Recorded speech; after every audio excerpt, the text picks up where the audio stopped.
but Harriet Tubman was a central figure in the Underground Railroad. And the thing about Harriet was interesting was, you know, she had a disability. You know, she had uncontrolled fainting spells. That means that when she was on the plantation and the overseer wanted to hit somebody else, Harriet, who always was concerned about the safety of her fellow slaves, placed herself in harm's way in front of that person, and so the overseer hit Harriet on the head. And therefore she suffered a condition that would, you know, without knowing, she would just faint. But history tells us that on all the trips that she made to free slaves, she never fainted once on those trips. So Harriet, for me, embodied the term differently able. It became a politically correct term, you know, not too long ago, in terms of how we describe disabled folk, and we want to celebrate that term. But Harriet, I believe, embodied that, because she could have used that as an excuse.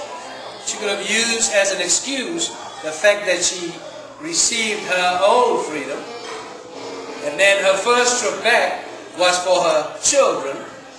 The second trip back was for more family members. And so when they were all free, she could have said, all right, I'm in the North now, I'm free, we got it made. But she went back over 15 more times. She even went back for her husband. Yeah.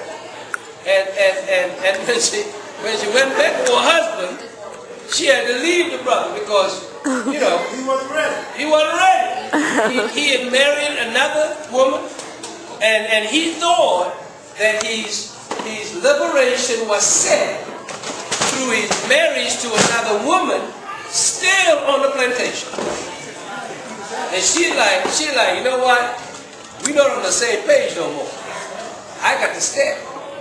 You know, and so on that particular trip, she just took some other folk who were ready to be freed. And one of her famous quotes is, I would have saved far more people, would have led far more people to freedom if only they knew they were slaves. Isn't that amazing? I mean, you know, I would have saved more folk.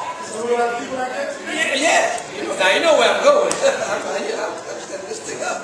You see, in terms of that. So I always look at Harriet Tubman as a metaphor in terms of what is possible with us as African immigrants.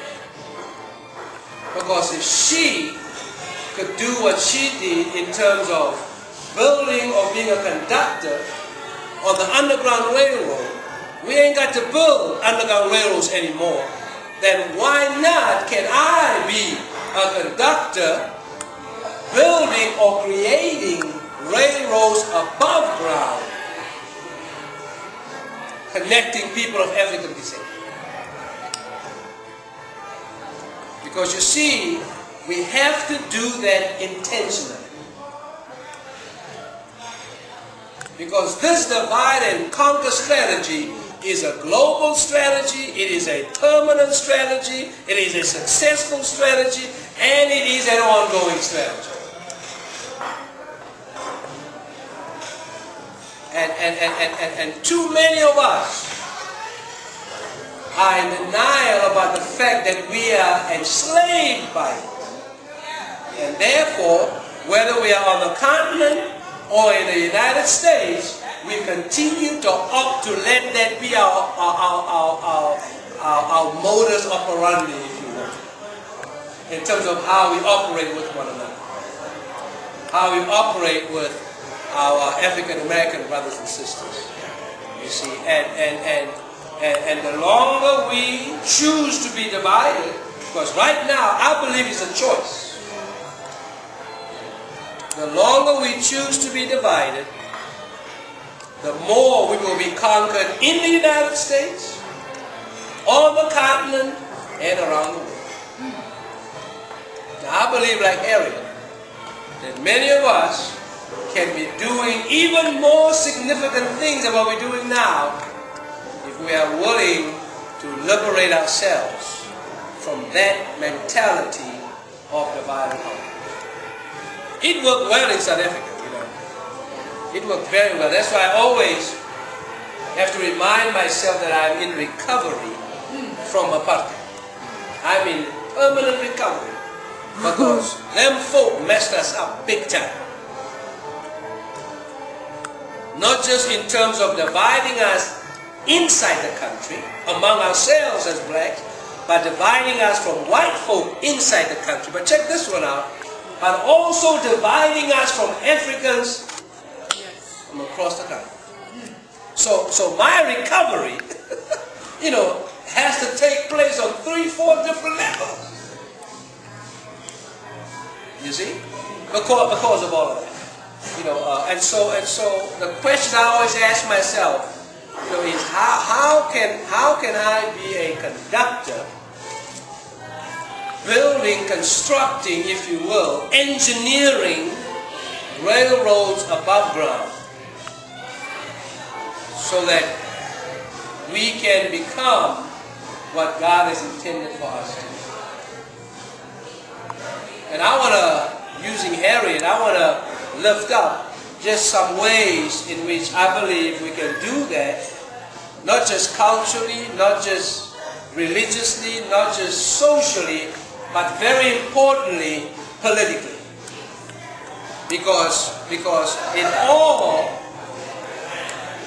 of our, you know, as we connect the dots, it has to lead us towards movement building, folks. Because we can come together and we can party. As African folk, we can party. As African Americans, we can party. You see? But the question always in the back of our minds ought to be, how is this a building block towards movement building so that we can deconstruct all the lies we've been told about ourselves and reconstruct movement in such a way that it transforms that which is unjust into that which is just. Now, that's critical. I don't mind a party, but as Ziggy Marley puts it, it has to be a conscious party now, because time is running out. You see, in terms of, I don't mind for us to celebrate our culture. That's very important. But it has to be, towards liberation and empowerment. And the reason for that is because everybody else use our music, use our culture in so many ways as opium, just to dupe folk, disempower them, confuse them, and before you know it, we don't even know we're enslaved. And that's what Harriet talked about. See? So I subscribe to the song, people get ready, there's a train to come. You know, you don't need no baggage, just get on board, because it's a love train and it leads us towards the freedom of not just me as a South African, but hopefully in the spirit of Ubuntu, towards the freedom of all Africans, and hopefully in the spirit of Ubuntu, towards the freedom of my brothers and sisters on the continent of Africa, and hopefully in the spirit of Ubuntu, towards the freedom of all people, including those who continue to oppress us and exploit us and discriminate against us.